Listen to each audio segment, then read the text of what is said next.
港，亞洲城市之都。嗰個酒店經理已經死咗。車秀蓮，請你離開我哋做，叫秀蓮翻嚟啊！如果你唔合作嘅，就翻去監獄啦。晶賢，你係點識佢㗎？佢講咩啊？晶賢咩事啊？晶賢，亞洲劇場《模範媽媽》，今晚10點開77。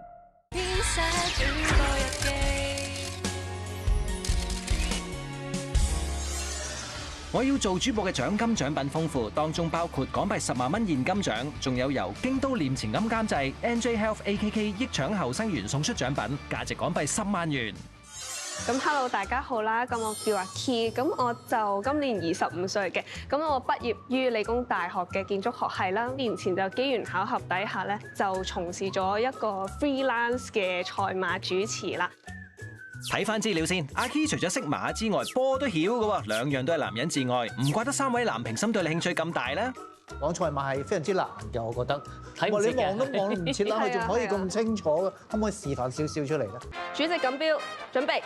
好，一起步嘅時候啊，前面快嘅咧有黃色嘅金鑽貴人啦，咁啊拍住佢咧，亦都有藍帽嘅風雲武士啊。內欄一隊咧有禪聖輝煌拍住鴻運帝王啦，出面追緊上嚟有手機標靶。咁內欄仲有白色、藍色間條衫嘅係遨遊氣泡啦，拍住佢白色衫嘅咧就係球星嚟嘅。好啦，差唔多轉彎入直路嘅時候啊，禪聖輝煌咧依然都係放得好順嘅。咁啊中檔咧仲有呢一個風雲武士啦，咁啊三達望空推進緊呢，就係金鑽貴人啦，出面追上嚟咧仲有遨遊氣泡啦，咁啊中檔位咧風雲武士有啲墮退啊，大外檔咧就有標誌牛行，後多層咧仲有白鶴飛駒同埋呢一個嘅陽光勇士啊，最後100厘米嘅時候金鑽貴人咧已經掟得成個幾馬位啦，但係竹園咧亦都逐步逼近，第3位咧係呢一個遨遊氣泡啊，接近終點嘅時候兩匹馬咧鬥得相當之激烈啦，咁啊要影相啦，內欄嗰隻咧就金鑽貴人，出面咧就竹園，第3名咧係遨遊氣泡，第4名就係標誌銀河。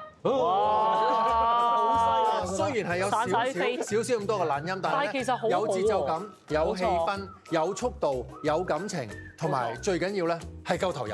同埋我覺得，如果係港馬聲任嘅朋友咧，報新聞其實一啲都唔會輸蝕，因為係好流暢，亦都唔可以體育啊！如果係講波，一樣可以用呢一套。冇錯啊！主播嗰個要求，當然第一時間你見到個外表要標青啦。咁係咪一定要靚仔啊或者靚女啊先可以做到咧？咁答案咧，我可以話你睇我就知道呢個係冇絕對嘅。咁但係最緊要咧係端莊啦、有自信啦，同埋乾乾淨淨個外表。喺個面試嘅階段嘅時候，我覺得係一啲好